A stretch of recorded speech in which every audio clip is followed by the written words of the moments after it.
All right, so I think we left off here because the last thing I remember going over just was the graphic representation of the menstrual cycle. Again, I think it'll be on Thursday. We'll probably get into the clinical aspects of it. So I want to try to get through as many of the remaining glands as I can and what they do. We did start talking about the gonadotropic hormones. As you all know, a tropic hormone is a hormone that stimulates another gland to grow, develop, and secrete another hormone, and that's what these do.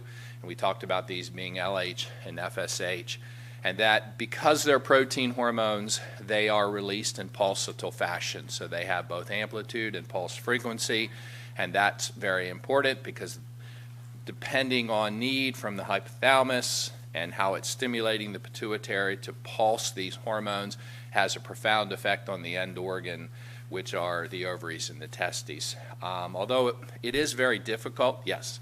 Oh. Okie dokie. You can't see it? The heck's wrong with you people? Can you see it now? Thank you. Because of the pulsatile nature of these hormones, it makes it very difficult to ever measure them in a single blood sample because you never know if you're in the bottom part of the pulse, the middle, or the top. And people have tried to do it. Normally, when you do animal studies, you do serial measurements where you're taking them like every 15 minutes. But I will say that there is some evidence that acute exercise can increase these hormones, especially LH. Now remember, acute exercise does not take into account training. It's just one time. You just go and do it. However, I think there's more evidence that have looked at the chronic effect of exercise, especially if you're doing it really hard, and as we'll talk about when we get into that clinical side of it, if you are doing something where you're not eating enough, so energy intake is not available, because while I told you the pituitary hormones are critical for growth, development, health, and life, some of them are more important than others, and your body will figure out which ones it needs and which one it technically doesn't to survive if you're starving it. And starving it could be you're just exercising too much and you're not bringing enough calories in there. And so if that would be somebody like you would see the pulse frequency of these hormones go down substantially, and then the end organ would be affected, as we'll talk about next lecture. Okay. Last thing I want to say before we leave the pituitary is it's called additional hormones. So we've gone through, the classic ones that the anterior pituitary produces, but the endogenous opioids are a class of hormones that a lot of people are interested in because we know for the most part they do go up with exercise. Those of you who exercise on a regular basis and really it becomes part of who you are and it makes you happy. I mean, sometimes you work out real hard and you're like, I don't want to go do it.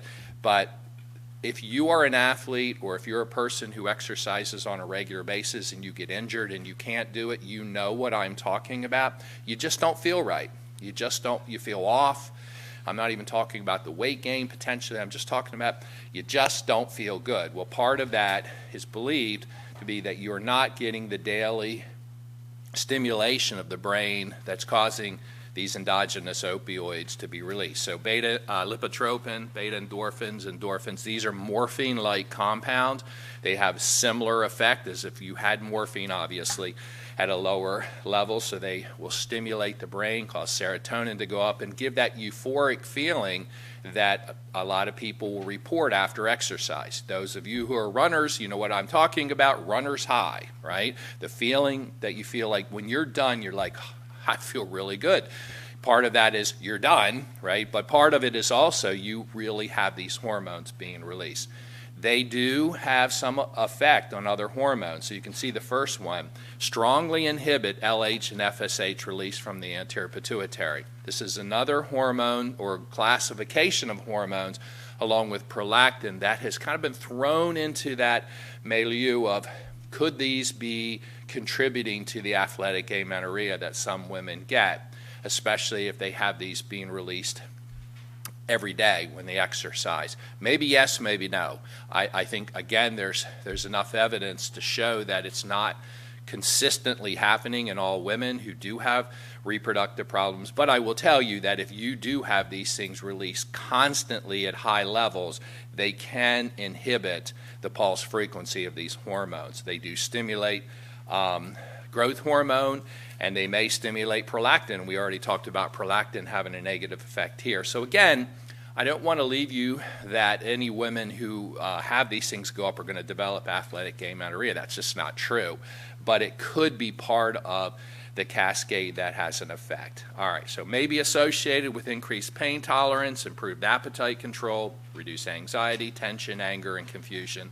All the things that we know happen if you exercise on a regular basis. And I'll say before I leave this, we don't have time to talk about it now. We will talk about it a little bit when we talk about brain health and exercise. But there are a lot of people, the American Academy of pediatricians and psychologists and other people will actually have a position statement out talking about regular exercise and how it reduces depression, anxiety, things like that. And part of that very well may be the regular release of endogenous opioids. Who knows, but maybe. All right, training may augment this effect. That means it may enhance this effect. So the more you train, the more you may see this release. And again, I do believe it gets back to that runner's high. I don't know that if you don't exercise and you don't run and all that, and I take you downstairs and I make you run, you're going to feel really like you got a little buzz going on. I don't mean that, but that doesn't happen to you. But if you do it on a regular basis, it affects you more and more. Okay. All right, so let's turn our attention now to the posterior pituitary, the neural hypophysis. And I need to say right away, unlike the anterior pituitary, that's independent gland that communicates with the hypothalamus through this infundibular stalk, this blood vessel system. This is an outgrowth of the hypothalamus, meaning it's nervous tissue. Okay, so that is something to make sure you differentiate between the two. One is nervous tissue. It is actually considered part of the hypothalamus. The anterior pituitary is not. Hormones secreted, there are many from the posterior pituitary, but we're only going to talk about two, and really one in decent detail. They are made in the hypothalamus, and then they go down through, and they're stored in the posterior pituitary until you need to release them. And one is known as vasopressin or antidiuretic hormone, ADH, that I will refer to it from here on out. And the second one is oxytocin. So what's ADH do? What's antidiuresis mean? It prevents you from peeing. It reabsorbs water from the kidneys, and it keeps you from peeing. So the more ADH that goes up, the less you're going to pee.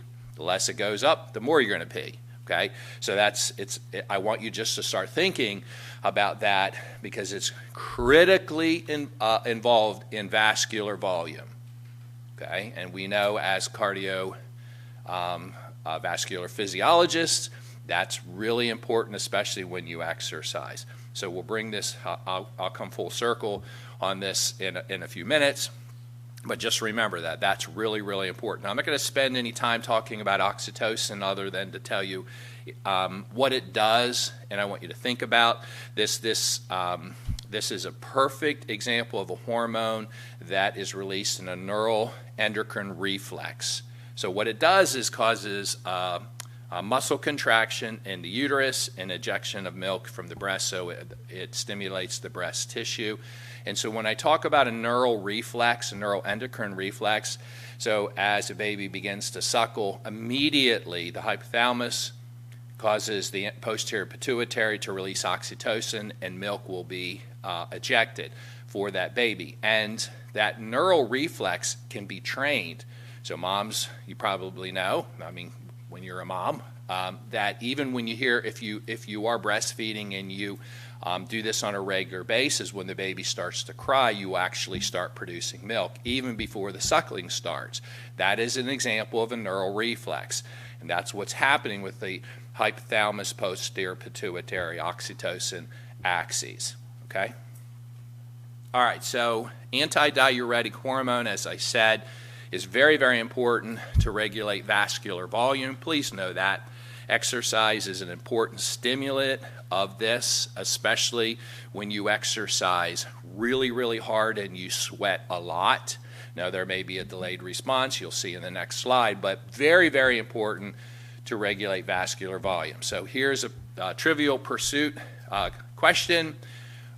What nutrient, and I'll put nutrient like this, one of those air quotes, what nutrient do students, not ex-phys students, other students, people downtown, like to consume on Thursday night? I know you guys don't do this, right? That has a direct negative effect on ADH. What is it? Say again? Alcohol. That's right. Alcohol has a direct negative effect on the hypothalamus posterior pituitary's release of ADH. Big time effect. And it always, my daughter was my athlete. She played high school and travel softball and went on and played in college. So I got to travel with her a ton and help a little bit on the coaching. And if any of you who've done any type of travel ball, especially in the summer, you know it's hot. And you go to these tournaments, and you have them all day Saturday, and hopefully you win, and you do them on Sunday, but you are out there playing 3, 4, 5 games, right? And you're sweating like crazy, and, you know, I'm always yelling at the girls, drink, drink, drink. And the other guy, a couple guys who helped me coach, I'm like, you guys are such Goombas. You know, in between games, what do? Go sit underneath the shade tree and drink a beer. And I'm like, drink Gatorade, you bozos. Quit drinking beer. And they're like, oh, shut up. You know, and all. And I'm like, all right, fine. Because I'm telling you, it's amazing. All that fluid they were drinking, it was directly inhibiting ADH, and it was still causing them to pee, even though they were dehydrating. Does that make sense? So you got to know that, all right? Alcohol is such a suppressive nutrient, and I'll say that again, that has a big-time effect on this. So it is not something to consume when you are sweating a lot and you need ADH to go up because you are in the dehydration effect. So that's why alcohol has a huge effect on dehydration. Does that make sense? So please make sure you know that. All right, not that I care what you consume, but you should know that as a physiologist when you're thinking. And you guys will go over that. I think Dr. Leary teaches the exercise in the heat. All right, so now we're going to just start traversing down through our body. We're leaving the brain area and we're getting into the neck. We've already kind of talked about the thyroid hormones, but the thyroid gland are located in the neck just below the larynx. As we talked about before, they are under the control of thyroid stimulating hormone from the anterior pituitary. That hormone causes the growth and development of the thyroid, as well as the production of 2 main hormones, okay? So this is, again, just a schematic. For those of you who are visual learners, the hypothalamus releases thyrotropin releasing hormone, again, a tropic hormone that causes TSH to be released, that causes the thyroid gland to grow, develop, and release T4 and a little bit of T3. And these hormones have a profound negative effect both at the hypothalamus and the anterior pituitary. So again, perfect example of the endocrine axis that we've talked about. Now we'll go through the thyroid hormones in a second, but they are very, very important for metabolism of most cells. They will stimulate the oxygen consumption and the metabolic rate of most cells of your body. Okay, so the more thyroid hormone you have, the faster your metabolism goes up, and vice versa. Okay, they are also very important for growth and development, especially neural growth, and again, we'll talk about that, and they probably have an effect working with catecholamines. So, thyroxine is by far the most abundant of the 2 that are released from the thyroid gland. Probably 80 to 90% of the thyroid hormone coming from the thyroid gland is actually thyroxine, or known as T4. So please make sure you know that. Interestingly, T4 is not nearly as metabolically active as T3. So what has to happen in peripheral tissues, while T3 is secreted from the thyroid gland, a lot of it is metabolized in peripheral tissues, and it is T4 is converted to T3. T3 is the most biologically active of the two. Make sure you know that. Okay? So as I said, this hormone raises the metabolism in almost all cells. Here's a few examples that it doesn't.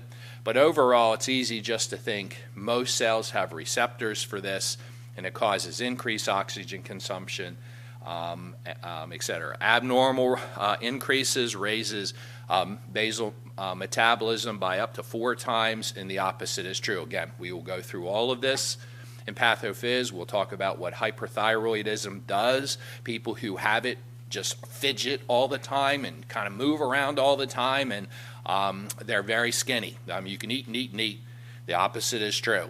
If you have extremely low levels, it's like almost impossible to keep weight off because of its profound effect on metabolism. Now, T3, as I said, while it's by far the most biologically active, it's not produced nearly as much from the thyroid gland, probably only 10 to 20%, but it acts much faster, and so most T4 is converted in peripheral tissues to T3, and the majority of this does come from this deiodination effect in peripheral tissues.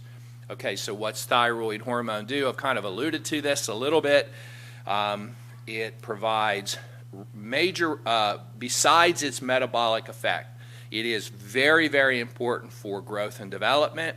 We have a whole section on growth and development in pathophys. We talk about insulin, we talk about growth hormone, and those two ones are easy to kind of think about, but thyroid hormone is so critically important for that, especially in fetal growth. It is absolutely necessary for nervous tissue development. If you don't have thyroid hormone, your brain does not form properly. The neural synapses, the myelin sheath, all that stuff are under formed, and that child will have lots and lots of problems. So it's a hormone that a pediatrician is going to measure almost shortly after birth, because it can rely on mom's thyroid hormone only for a little bit of time. So it's critically important that the pediatrician knows, does that child have enough thyroid hormone? Okay. It also plays a role in maintaining blood pressure by causing an increase in adrenergic receptors in the blood. We know it has an effect with catecholamines, probably one of the reasons why people who have hyperthyroidism, I just showed you, they're fidgety. They're always, their muscles are just constantly contracting. So if you watch them when they're talking to you, they're just doing this a lot, okay? And that is because of the stimulatory effect that thyroid has. All right, during exercise, blood levels of free T4 increased by 35%. Again, maybe related to core body temperature. If that's true, that means the harder you do it, the longer you do it, you're probably going to see an effect.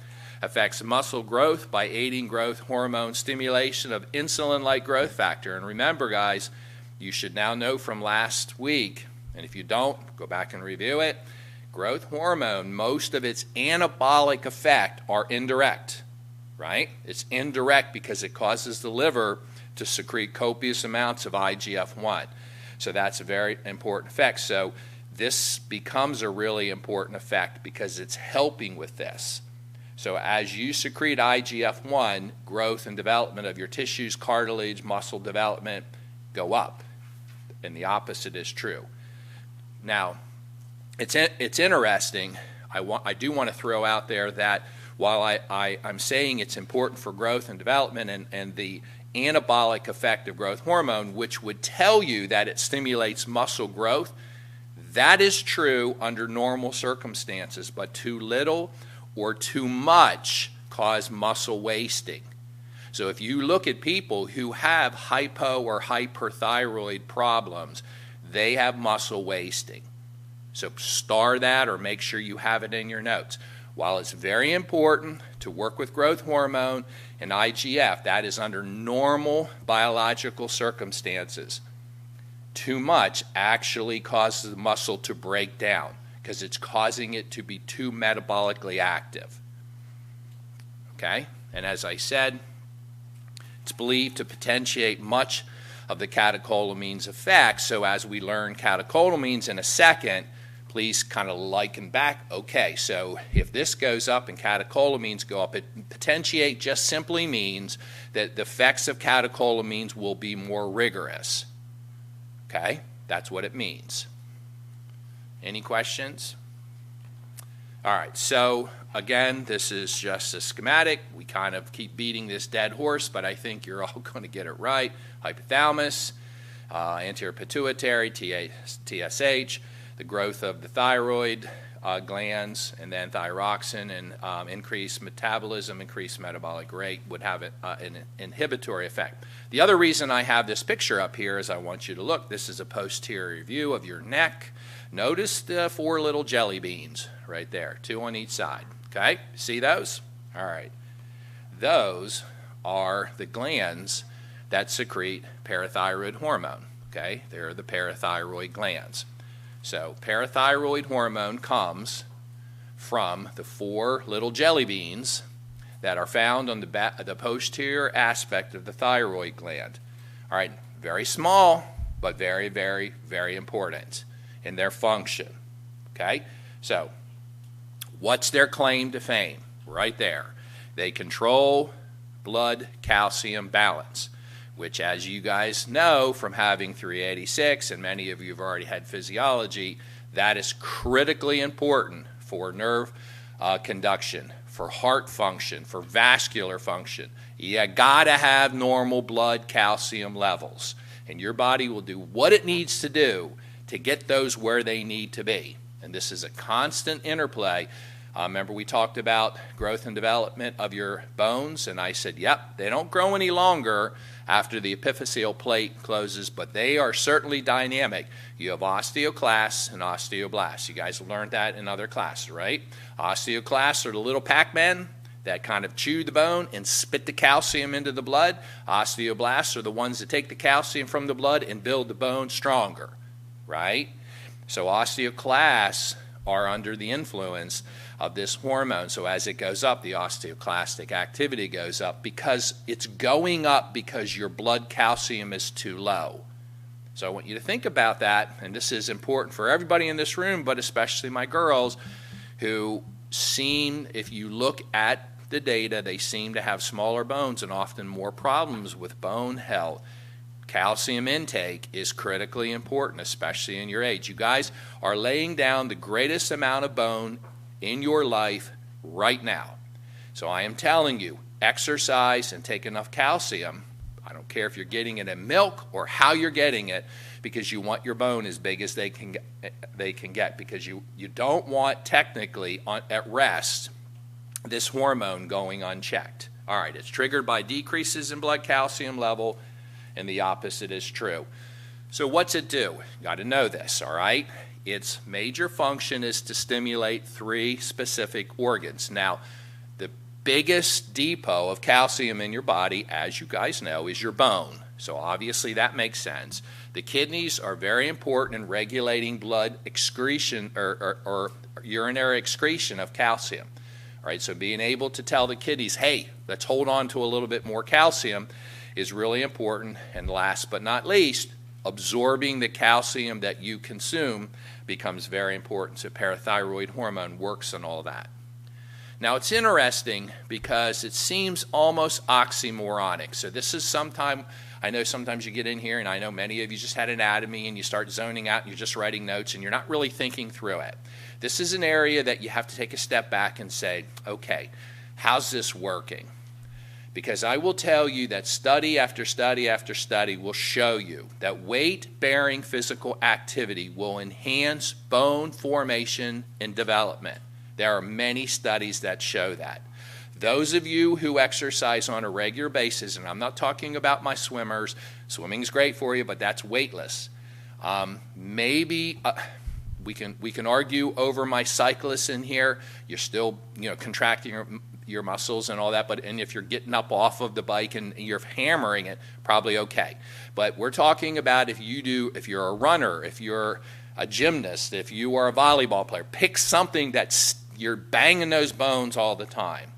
I can guarantee you if your hormones are where they're supposed to be, your bones are bigger than the person sitting next to you. Studies have shown that. Now, you'll read this sentence right here and say, well, that doesn't make sense. Physical activity may increase parathyroid hormone, an effect that may contribute to the positive effects of exercise on bone mass. Well, Dr. Briner, you just said it takes calcium out of the bone. How's that work, right? You guys follow this? That's why you have to think through this. All right? This is an acute effect across time. So when you're there exercising and this goes up, because you're trying to regulate blood calcium, you're taking out of the bone, and then you stop. I know I have beat this horse so many times. What did I tell you to consume? Just that's an example. Chocolate milk. What's milk got in it? Calcium. So now you're absorbing calcium. You have all this calcium in your blood. You just stimulated those bones, and now you suck it back in. The osteoblasts make the bone even stronger. Does that make sense? But after exercise, if you have no calcium or very little calcium in your blood, this is not going to happen. Capiche? That make sense? So nutrition and what you're doing on a regular basis will really affect you, because if all you do is make parathyroid hormone go up and you inhibit calcitonin. Did you guys study calcitonin in physiology? Calcitonin is the opposite hormone to parathyroid hormone. Okay? Calcitonin does everything opposite that parathyroid hormone does.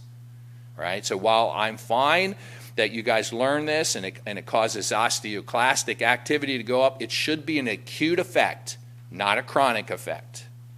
You should get that calcium back into the bone and make the bone stronger. Because post-exercise, all those enzymes, both at the muscle and the bone, are most active, ready to rebuild the tissue. That's kind of the point. All right, this is a schematic out of your book.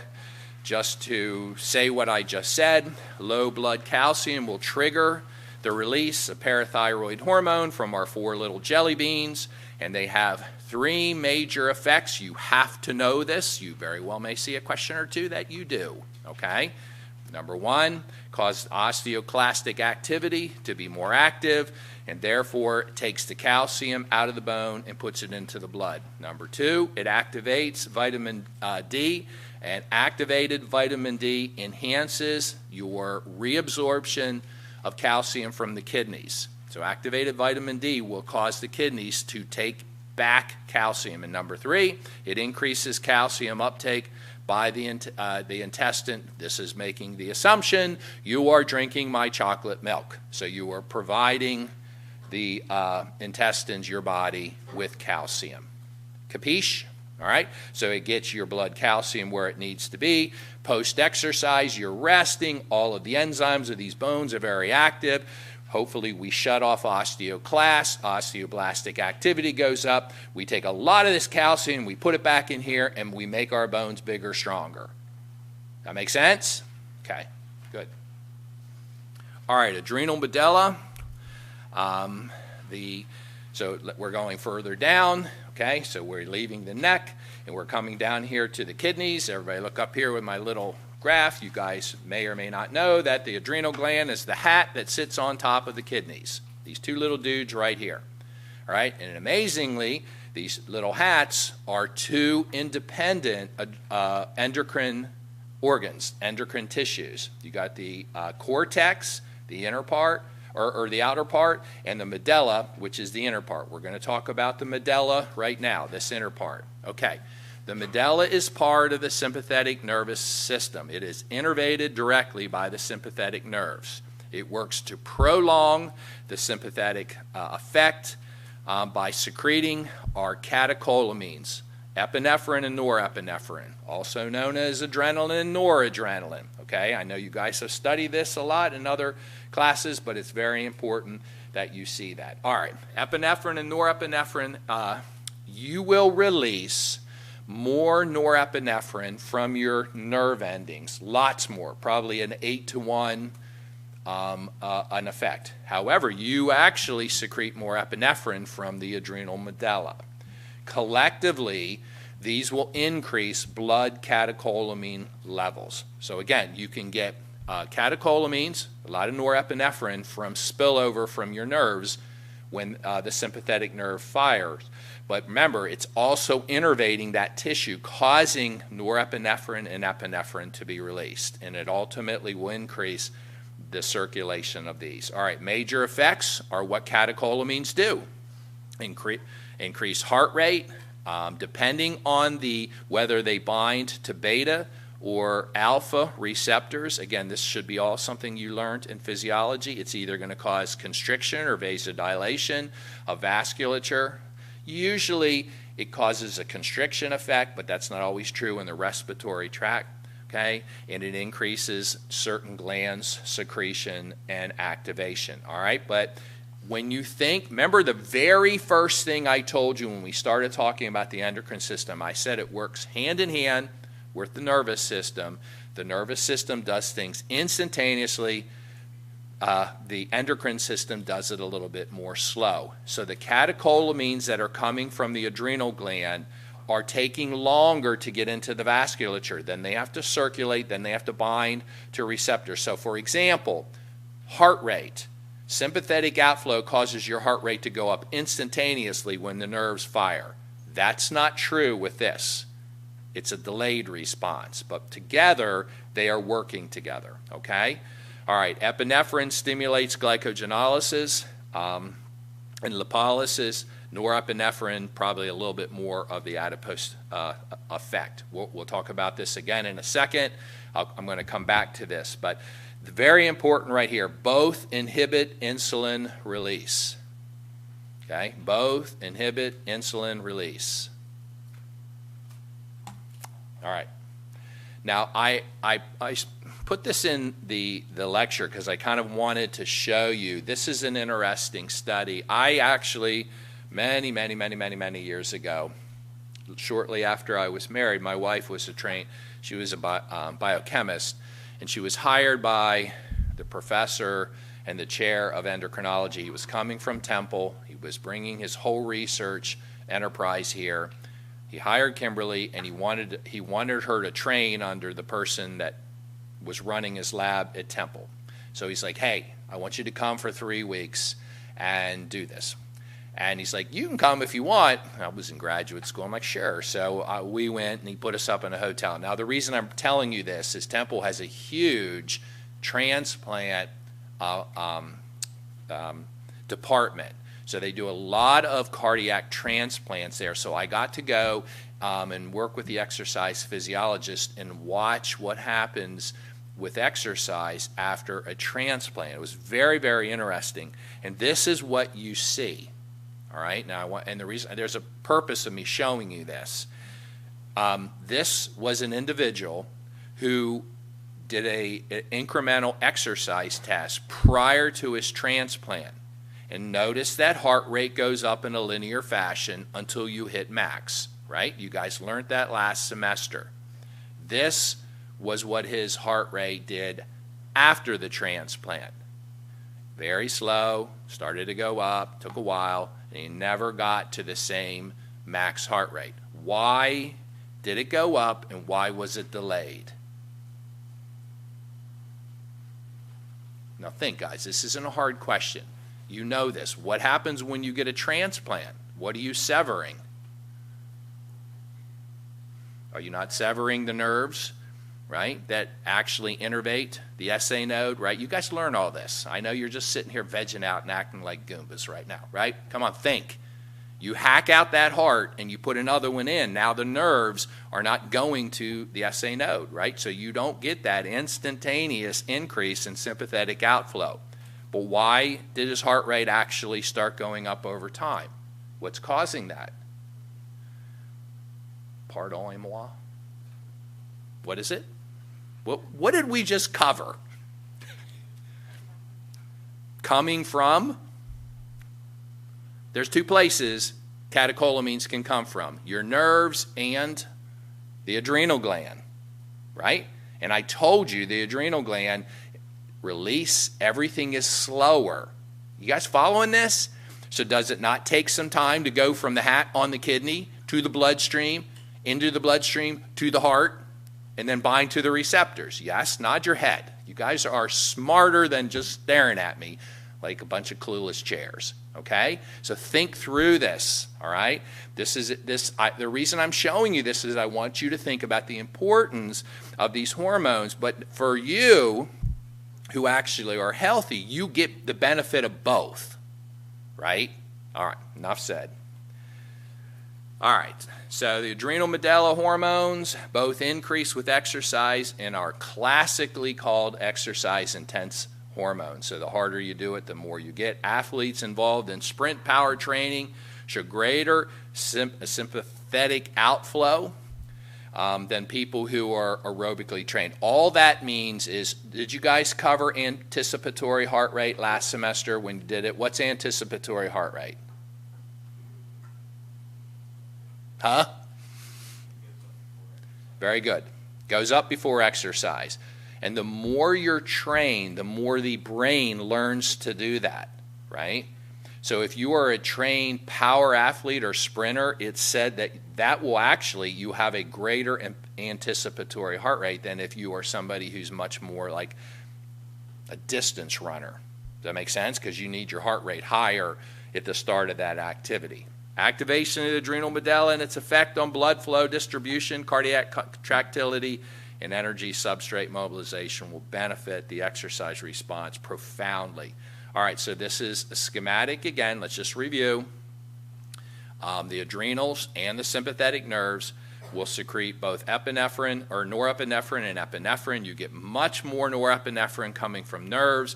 Much of this is then converted to epinephrine, especially in the adrenal glands. That's why you have more in the adrenal glands. They have effects on a lot of tissues, but I kind of decided not to say this until we came to this thing. Remember we said we are going to go through and have a list of counter-regulatory hormones? And it counters what? Insulin. Very good. And did we just not say it blocks insulin? Here are two more in our list of counter-regulatory hormones. Okay, and if you forgot what that is, that's okay. Counter-regulatory hormones not only have the potential to lower insulin, but they do the opposite of insulin. Counter-regulatory hormones do the opposite of insulin. So if you look, the liver causes glycogenolysis. It dumps glucose into the vasculature. The adipose tissue, it causes lipolysis to go up. Lipase activity goes up. Triglycerides are broken down, so glycerol and free fatty acids are dumped into the vasculature. And it blocks glucose from entering muscle cells. This is completely opposite from what we'll learn when we talk about insulin. Okay? You guys good with that? So growth hormone was our first one. Now we have these two. Okay? All right, this is your classic schematic that we teach you guys all the time when we talk about intensity dependent, but it's very important you look at this picture. The intensity dependency of exercise on catecholamine release is not linear. It's curvilinear. What I mean by that is below 50%, you see very little response to the stimulation of these. Once you hit 50%, 60%, remember you guys went through the lactate threshold and all that stuff, and we said part of it was driven by catecholamine released after 50%? Well, here you go. Right? The other thing I'll tell you about this figure, if you would say, okay, 50% is the magic number, this is probably more for our untrained individual. Training will cause this curve, both curves, to move to the right. Training causes both curves to move to the right. Got to know that. I'm telling you, the stuff's on the exam. That means that at any given intensity, a trained person will release less catecholamines than an untrained. And the only exception to that statement is at max. Okay? Training causes you to release less catecholamines at a submax workload. The exception to that is at max, trained people actually release more than untrained. Did you hear what I said? Did you get that down? Write it down. All right, so training blunts this. It makes it move. Because, guys, think about it. What did I tell you to always remember if you forget? The only thing you have to remember going into the exam is what? What stimulates these hormones? Stress. Very good.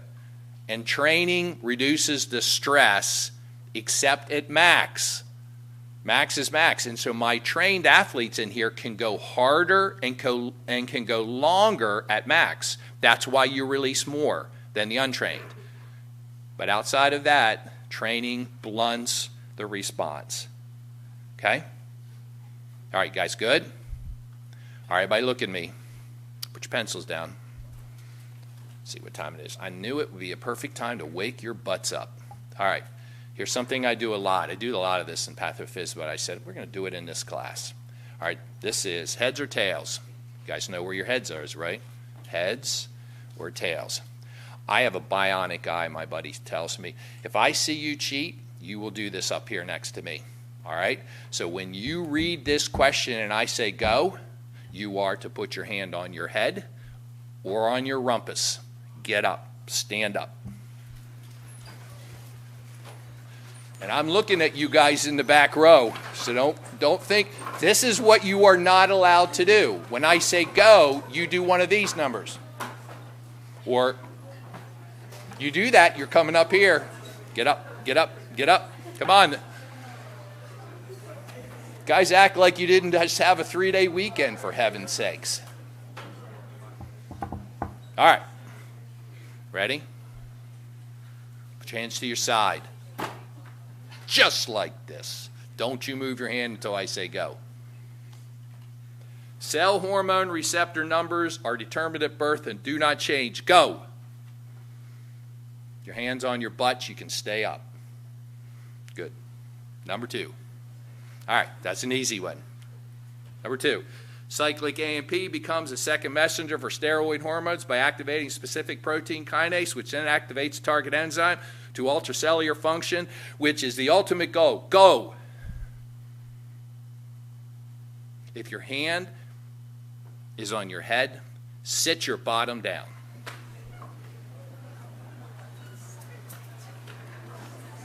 What's wrong with that sentence?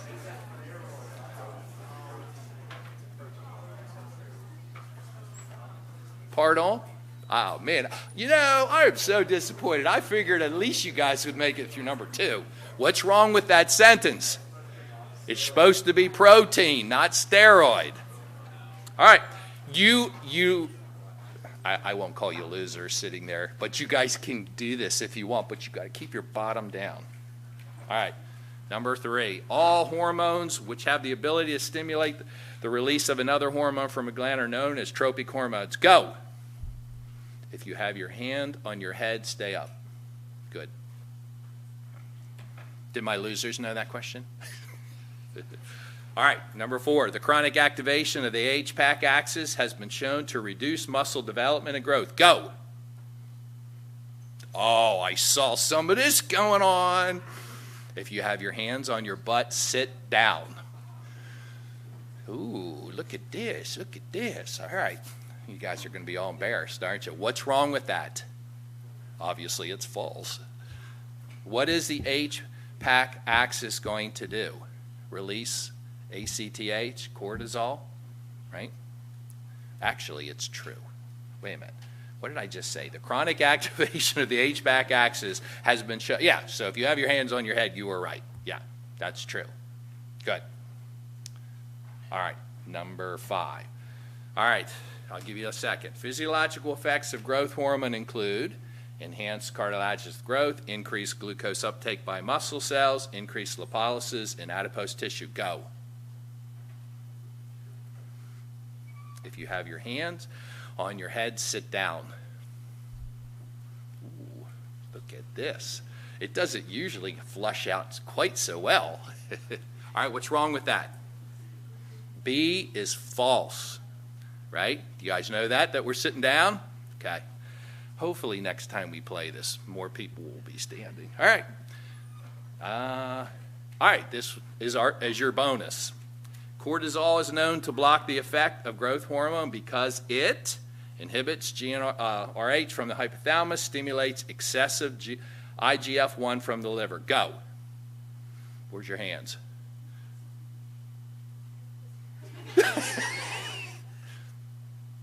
Heads or tails, you two? Where's your hand?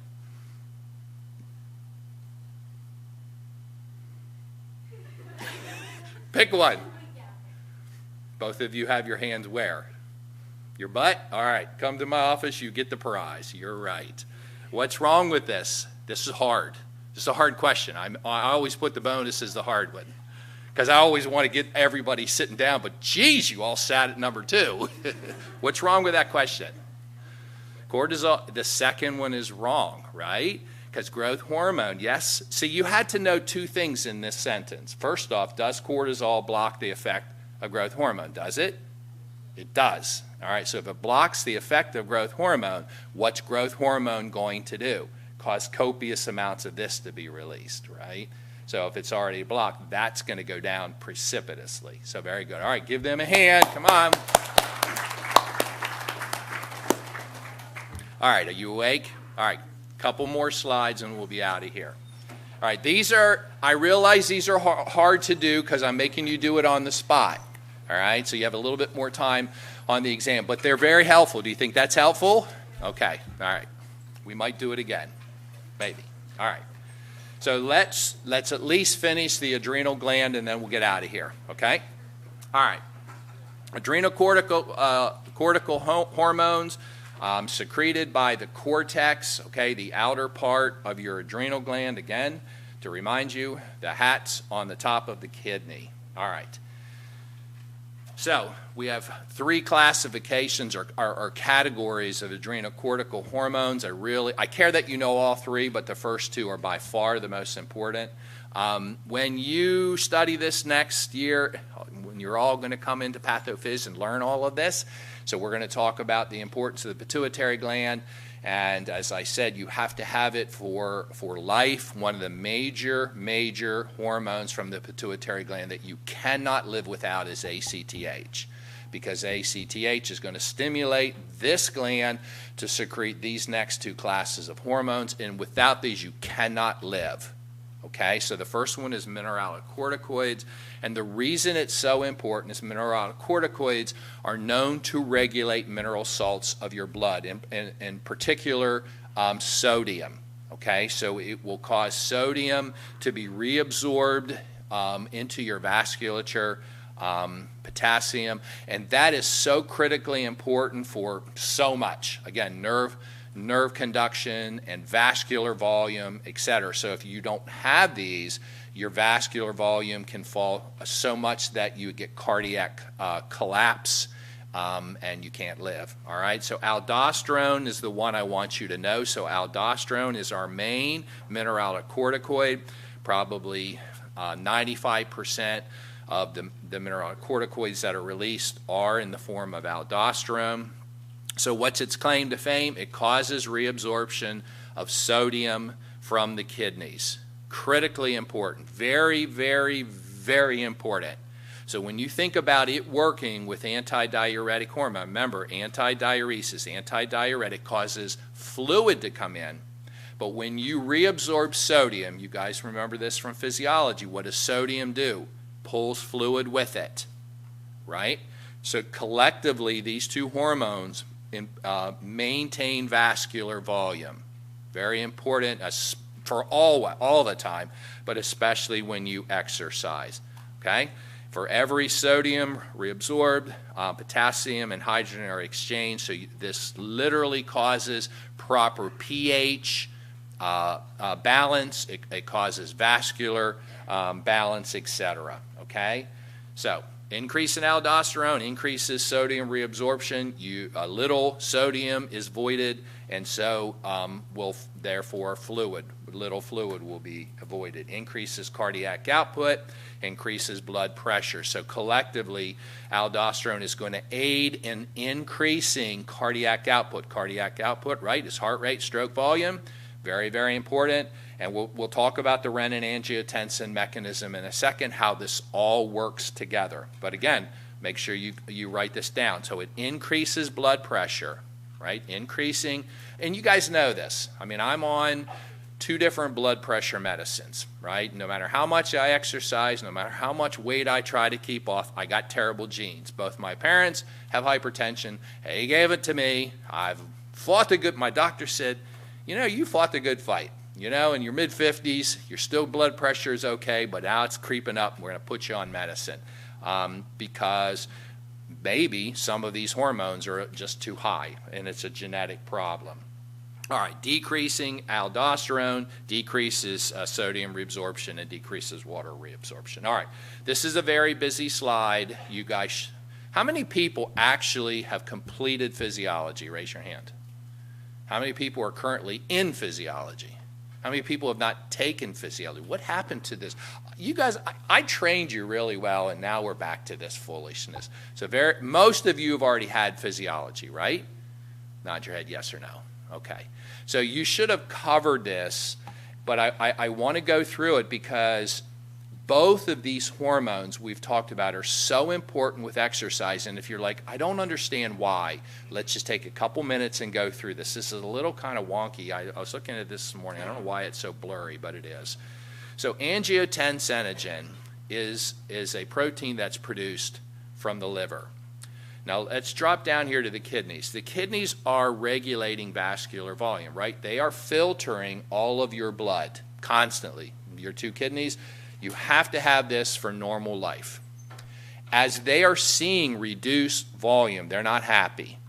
So they secrete something known as renin when they see reduced volume going through them. All right? Renin can cause angiotensinogen to convert to angiotensin 1.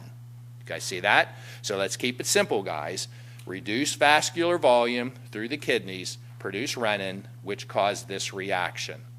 Now there's a hormone, or an enzyme, not a hormone, an enzyme that comes from your lungs, angiotensin converting enzyme, ACE, right? Comes from the lungs. What's its claim to fame? It cleaves something off of angiotensin 1 and creates angiotensin 2. For many, many, many years, I was actually on an ACE inhibitor. Some of your parents are probably on ACE inhibitors. A lot of people believe this is one of the causes of hypertension. If you produce too much of this enzyme, you get too much of this, and all this stuff happens too much. Now, I will tell you, I got the classic ACE cough. About 50% of people who are on this stupid thing, this will stimulate the cough centers of your brain. My wife is like, you cough all night long. I literally had to have a bottle of water next to the bed because I coughed and coughed. And I talked to my doctor, and he said, yep, you got the ACE cough. We're moving you to an ARB, which is a different class. But anyways, so you're going to learn all this. You'll learn it in pathophys, but you're going to learn it as you go into medical school. So understanding the basic physiology is critical to understanding pharmacology and why you learn this stuff. All right, angiotensin 2 does a bunch of stuff. It causes sympathetic nervous system activity to go up. What's the sympathetic nerves do? I just told you, increases blood pressure, right? Cardiac output, heart rate.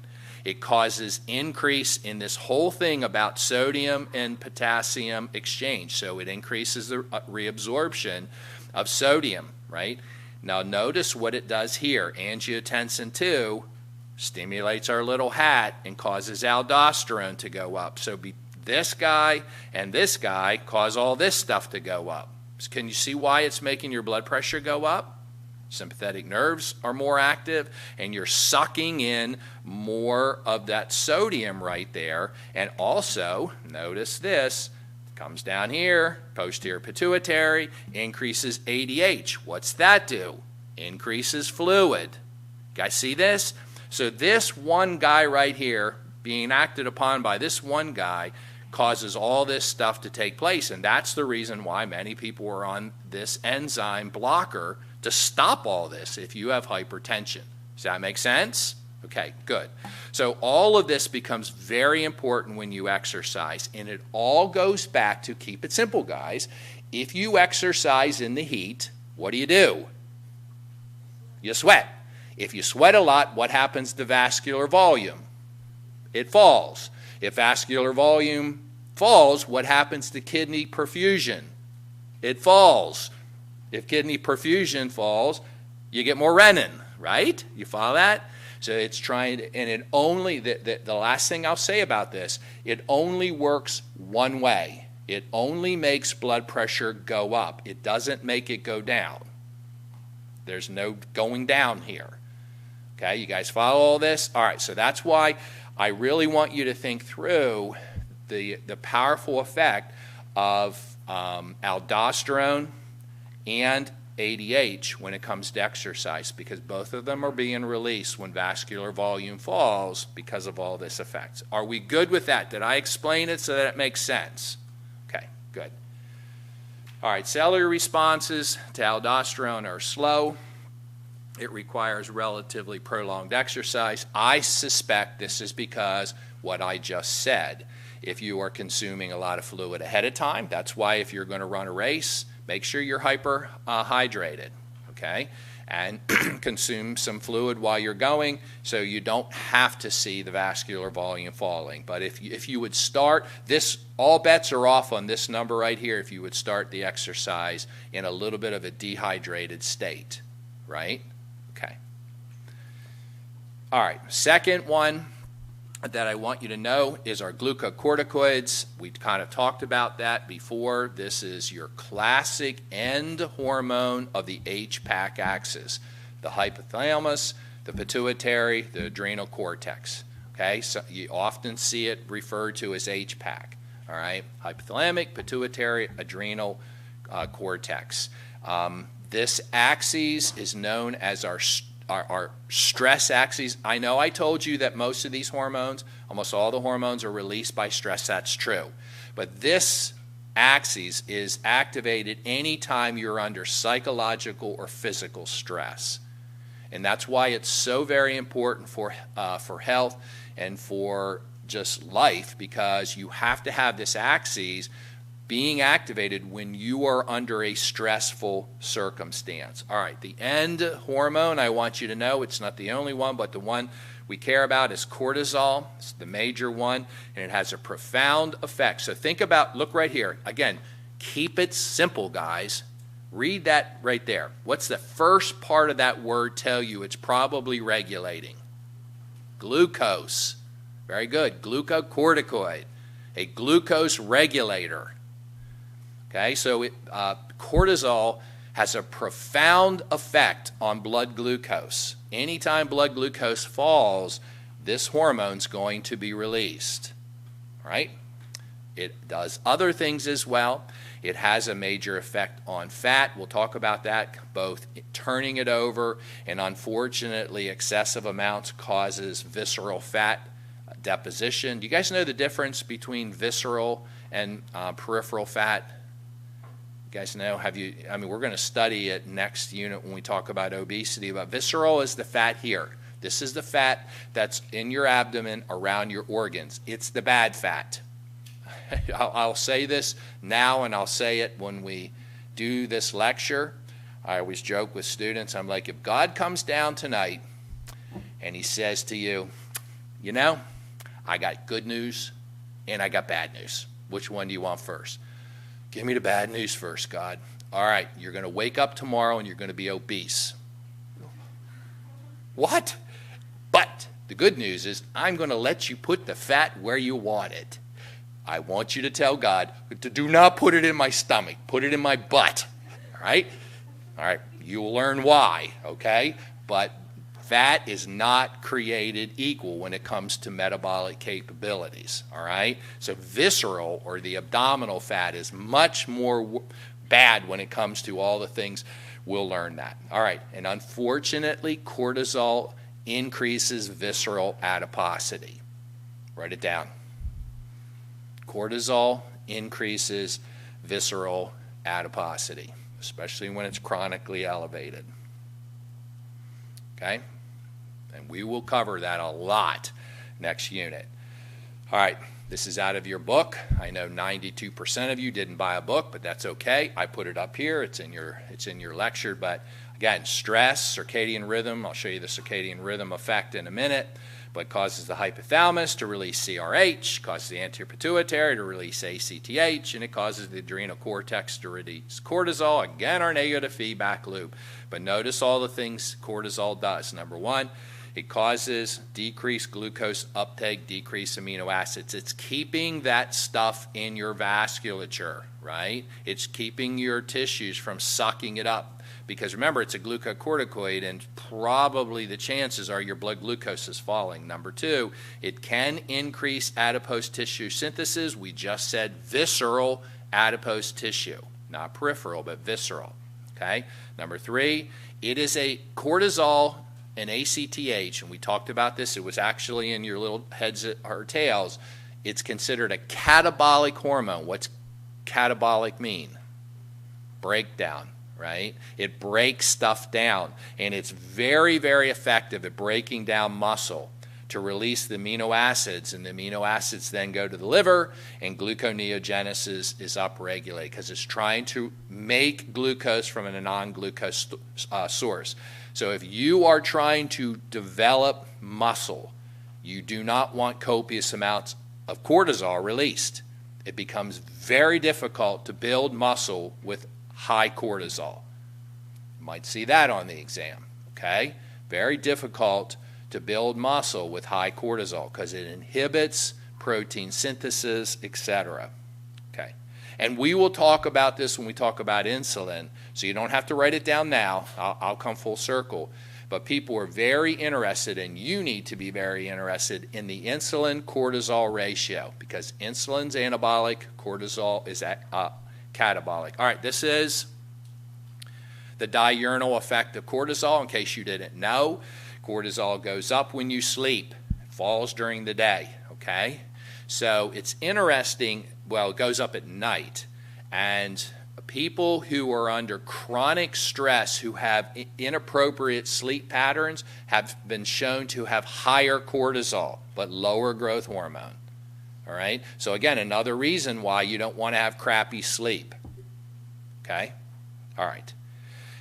This is just, again, a schematic that's showing you, again, cortisol, catabolic effect on the muscle, releases the amino acid to the liver. It releases the glycerol, especially from peripheral adipose tissue. All right, and they are then converted to glucose, gluconeogenesis, free fatty acids. So high levels of cortisol will result in hyperglycemic effects. So again, if you have chronic stress, you may have hyperglycemia because the last thing I'll tell you is that high levels of cortisol inhibit insulin's effect. So you become insulin resistant. So you have too much glucose staying in your blood. All right, see you next time, guys.